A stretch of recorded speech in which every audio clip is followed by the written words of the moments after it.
Did you know that the same fruit can behave very differently in your body depending on how you consume it? A whole orange, for example, is not the same as a glass of juice. And this simple detail can make a big difference for those who live with diabetes or need to better manage their glucose levels. Understanding this is key. First of all, an important truth. Fruit is not the enemy of people with diabetes. The main concern is understanding the quantity, type, timing, combination, and method of consumption. Fruits contain vitamins, minerals, water, antioxidants, and fiber. All are essential for a healthy lifestyle. But they also contain natural carbohydrates, and these need to be included in meal planning for blood glucose monitoring, or when it is consumed in excess on its own, when it's overripe, or when it's turned into juice. According to diabetes education guidelines, whole fruit is usually a better choice than juice. This is because the fiber helps slow down the rate at which natural sugars enter the bloodstream. Juice, on the other hand, can raise blood glucose levels more quickly and easily without you realizing it. Now, let's talk about fruits that require more care. I won't call them forbidden fruits because that can be confusing. For many people, they can be included in their diet, but in smaller portions and with more attention. Bananas, especially when very ripe, deserve careful consideration in your daily meal plan. They are practical, nutritious, and part of a regular diet, but riper means more sugar content. Remember, the riper they are, the sweeter they become, and the easier it is to overindulge. Stay mindful. A good strategy is to consume a small portion and combine it with something that has protein or healthy fats, such as unsweetened natural yogurt, nuts, or seeds, if that makes sense within your diet. Mangoes also require attention. They are rich in flavor and nutrients, but it's very easy to overeat. Instead of eating a whole mango, the best idea is to separate a small portion, eat slowly, and avoid mixing it with juice, dessert, or other sources of carbohydrates in the same meal. Grapes are another deceptive fruit. Because they are small, people tend to eat one after another, and before they know it, they've eaten a large amount. The secret is not to eat them directly from the bunch or the package. Place a small portion on a plate, sit down to eat, and observe how your body responds. Persimmons, figs, and custard apples also require moderation because they are naturally sweeter fruits and can contain a higher amount of carbohydrates per serving. This doesn't mean fear, it means awareness. Watermelon and pineapple also deserve attention, not because they are villains, but because many people eat large portions. Watermelon has a lot of water, seems light, but a large bowl can deliver more carbohydrates than a person imagines. Pineapple, being both sour and sweet, is also often consumed in several slices. Here the rule is simple: a defined portion, without exaggeration, and preferably along with a balanced meal. And there's a group that needs even more care: dried fruits and fruits in syrup. Dried apricots, raisins, dates, and prunes concentrate natural sugar because they've lost water. A small amount can be equivalent to a much larger portion of fresh fruit. Fruits in syrup usually have added sugar, so it's best to avoid them or choose versions without added sugar, always checking the label. Diabetes UK reinforces that portions matter. A common portion of fresh fruit is about 80 grams, while dried fruit should be much smaller, around 30 grams. Now comes the part that many people enjoy.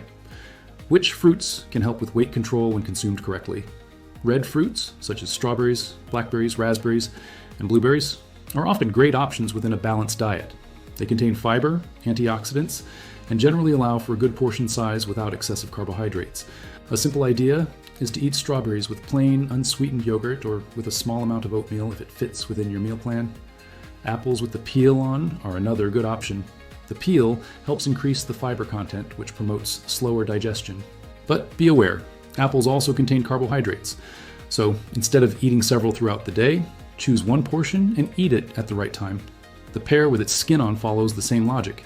It's an accessible fruit, rich in fiber, and can provide greater satiety. For many people, it works well as a snack when combined with a source of protein or healthy fat. Oranges and tangerines can also be included, but here's the essential point. Eat the whole fruit, not the juice. Eating the whole orange helps with chewing, provides greater satiety, and reduces the risk of overeating. Guava is a very interesting fruit because it has fiber and a distinctive flavor. Consumed in appropriate portions, it can be a good alternative. Kiwi, fresh plums, and peaches can also be good choices, especially when they replace sugary desserts. And there's a different fruit that deserves highlighting: the avocado. It has almost no carbohydrate profile like sweeter fruits and is rich in healthy fats. But be careful, it's high in calories. So the strategy isn't to eat a lot, but to use a small portion without sugar, perhaps with lemon or in balanced preparations. Now, perhaps the most important question is, what is the correct way to consume fruit when you have diabetes? First, choose whole fruit. Whenever possible, eat the fruit in its natural form, with the peel when safe and well cleaned.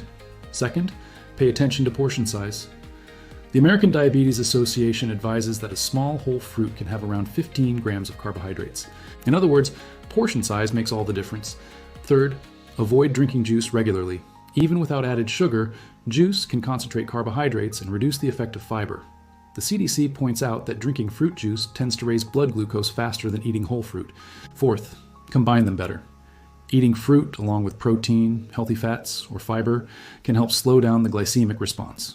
For example, fruit with natural yogurt, fruit with nuts, or fruit after a meal with vegetables and protein. Fifth, observe your own body.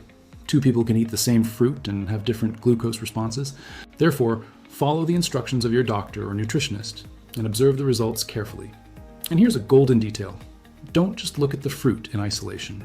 Look at the whole plate. If the meal already includes rice, bread, or pasta, perhaps the quantity of that fruit needs adjusting.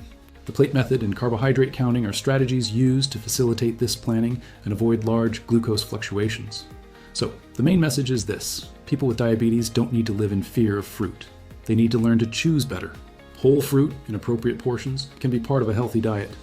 The problem usually lies in excess, in juice, and large quantities of dried fruit and syrups, and a lack of planning.